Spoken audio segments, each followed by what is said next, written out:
Hi there folks, welcome back to the channel. If you're new here, my name is Ben and I'm a photographer and videographer based in North Wales. Let's talk about storage. Oh, and happy Valentine's Day. Hope you've all had a wonderful day with those who you cherish, while I'm here making a video about data storage. If you're watching this video, chances are that you love shooting photos, videos, or both. And if that's the case, chances are you've probably at some point had to think about data storage. So today I'm going to go through my processes for current projects and backup storage. First, a brief history. Back in the day, my first ever external hard drive was massive and expensive. It was a whole 1 terabyte, this sort of size. It was huge, it was heavy. It needed external power. It was USB 2.0. At the time, it was amazing. It was great, I loved it. And it was perfect for what I needed it for, which was literally just storing my music and video libraries. That was probably about 12 years ago. No idea where it is now. I wish I did. It probably doesn't work, but hey ho. And then I also had a couple of these Western Digital My Passport drives. This is a 1 terabyte, this is a 2 terabyte. These came out when USB 3.0 was a brand new thing.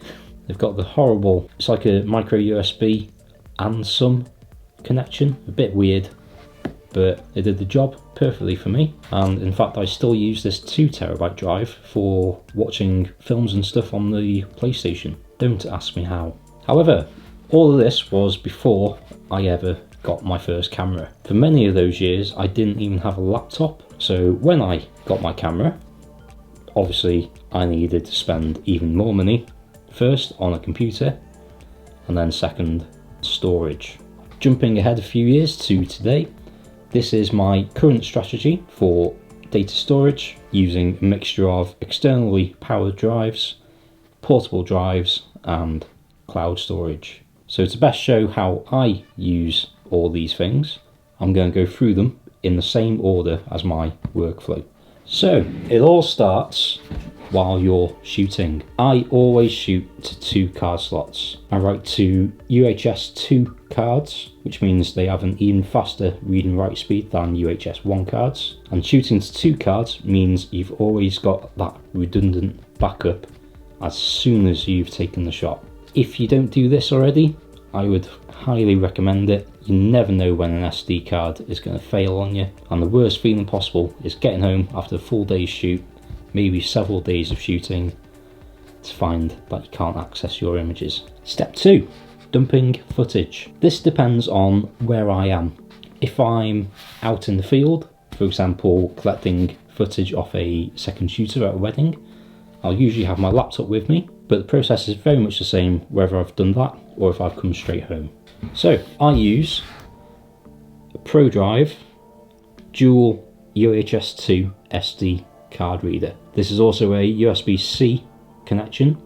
It is super quick, especially when you're using UHS 2 cards, and I can offload 2 cards at the same time at some ridiculous speeds. So this card reader comes with me whether I'm in the field or staying at home. Another tip as well is to label all of your equipment. Everything that I might be taking out in the field has a sticker of some sort on it to make sure people know it's mine. The next step, whether I'm out in the field or here in the office, I always have at least 1 portable solid state drive with me. This is the Samsung T5. It's a 1 terabyte solid state drive, and it is tiny. This is 1 terabyte hard drive as well, from a few years ago granted. Again, it's USB-C, super fast. I get read and write speeds in excess of 400 megabytes a second on this thing. So when I'm dumping footage, I'll make 1 copy to the internal solid state drive, whether it's on the MacBook or on the iMac, and another copy to this drive, because I use this solid state as my current project drive. So all the work that I do is directly from this drive. If I know that I'm going to be out in the field for quite some time, or if I'm transferring mass volumes of data with other people or anything, I'm sure you'll be familiar with these drives. This is a LUTs rugged hard drive. Again, I've got a sticker with my business and address and everything on there. This is the 4TB USB-C version, so again it's much faster than a USB 3 connection or anything like that, and thanks to this famous orange rubber protective cover, I'm not going to drop it, I was about to. This is the drive of choice for me if I know that I'm going to be outdoors in some pretty bad weather or anything like that. I'll take this with me. Now back in the office, I'll do exactly the same, backing up to the T5 solid state as well as the internal solid state drive, and then from the internal I'll also make a copy to one of my external hard drives. For the last year or so I've been using two of these Seagate externally powered 8TB drives, and I've got them partitioned into three sections. One section for all my photo and video work, one section just for media, it's my music and films and whatnot, and then another smaller section for my time machine backup. These external drives are a lot slower than these solid state drives, but they're a lot cheaper per terabyte, so they're ideal just for back storage and archives. Speaking of backups, I did mention that I have two of these 8TB drives. So this is effectively just like a RAID system, but it's not a RAID system. It's basically two identical drives. I use a program called ChronoSync Express for the Mac, which is dead simple to use. You just select your two drives and it will make sure that your second drive is identical to your original one. Not only do I do this with the big external drives, I also do it with the solid state. I cannot imagine how it would feel to have been spending days, if not weeks, on a project on a single drive, and then it all goes kaput. So using ChronoSync, I also back up the solid state with another solid state. This is the SanDisk Extreme, again 1TB. I much prefer the T5, it seems a lot faster in real world use, and the SanDisk, it feels a bit cheap, plasticky. It doesn't seem to feel as fast in real use, and in continuous use it gets pretty warm and it's a little bit unnerving. So I'll just use this as the backup. I'll back these up maybe a couple of times a week, but it just means that I've got all my current projects, all my Final Cut Pro projects, all my Lightroom catalogues, they're all on these and I've got them backed up. By the way, I'm dropping a lot of brand names and apps and stuff like that in this video. None of it is sponsored. I wish it was sponsored, but it's not.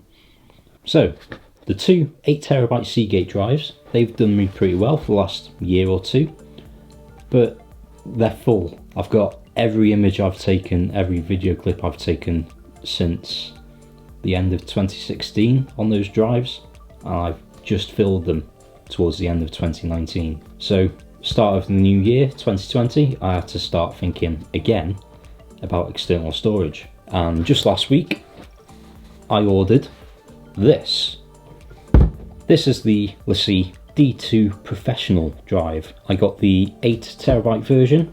It's USB-C connection, so even though it's a spinning hard disk, I'm still getting speeds around 220, 240 read and write, which is pretty good. I could effectively work off this. So those two 8TB Seagate drives, they now are just archived. One of them is going to live here in the office, the other one is going to be at home, and that's a very good tip actually. There is no point at all in having all this backed up storage if they're in the same place. If there's a fire in here tonight and both my drives are there, that's all of my footage from the last 2 or 3 years gone. So keep the drives in separate places, whether it's one in the office, one at home, maybe even at a friend's house. So yeah, be safe with that. Now my plans with this D2, I've just got the one at the moment, and I'm currently backing that up with the 4TB LUTs. I do plan on getting a second drive. I'm going to see how this performs over the next couple of months or so. I doubt I'm going to fill 4 terabytes in that time, so I'll still have it all backed up. And then I'll either order another one of these or one of the G Technology G drives. They're about the same price. They're both USB-C. I've heard great reviews from both of them, to be fair. So we'll see how I feel about this one. I might end up getting the same one again. So yeah, the plan is to have 2 very good external drives, such as the LUTs. So they are always backed up throughout the year. Towards the end of the working year, I'll see how much data I've accumulated in that year, and then order 2 external drives depending on how much data I've accumulated. And I'll use those 2 cheaper drives as my archive, my backup, while I still have the 2 good quality drives so I can work from them. I will point out as well, this is the LUT D2 Professional. It's a lot smaller than I thought it would be. Looking at all the pictures online and stuff, I was sure it was going to be a lot bigger than that. That's the rugged drive for comparison. In my opinion, it's very good looking. So far the speeds have been very good. I've been in excess of 220 read and write speeds whenever I've been using it. It looks really clean. Honestly, the only downside is that I kind of wish that I had the iMac Pro, just so it matches with the space grey finish, but one day. And finally, cloud storage. So most of you probably have cloud storage of some sort, whether you know it or not. Most people don't even realise that they get 15 gig of free cloud storage when they just sign up for a Gmail account. However, for professional use, I've been using Dropbox for the last 2 or 3 years. It does now cost £10 a month, but you do get 2 terabytes of storage for that price. I don't really keep any raw footage, images or video on there unless I'm transferring it from any freelance work that I've been doing, but it's great to have as a extra backup for all my important files and just edited images, stuff like that. For weddings, I deliver all my images through Instaproofs, but it's nice to know that should anything go wrong, I've got everything backed up on Dropbox, and if need be, I can just send the client a link to their folder and they can download every image. And of course the main advantage is I can access anything from anywhere. So I could go on my iPad right now, go into Dropbox, find that image from a wedding that I remember shooting, download it and post it straight to Instagram, rather than going through the hassle of getting the computer on, digging through the archives, finding that image and then sending it to your phone and then being able to upload it. I did actually start syncing my Lightroom catalogues through Lightroom, which I think is doable if you have fast internet. Unfortunately for me, here in the Vale of Clwyd, my download speed rarely exceeds 5 megabit a second, so it's far easier for me just to keep them on an external drive, plug it into whichever device I'm using. But it is doable. So that's about it. I wish I could find my original Toshiba 1 terabyte drive just to compare it to one of these 1 terabyte drives. But hey ho. I hope you've enjoyed this video and possibly taken something away from it. If you'd like to see more, then do please hit subscribe down in the bottom corner there, as well as the notification bell. Do give it a like if you liked it as well. If you really liked it and you want to get me a coffee or something, I've got a PayPal link again down below. I'll have Amazon UK affiliate links for all of these products that I've mentioned down in the description. So if you fancy any of them, use one of those links.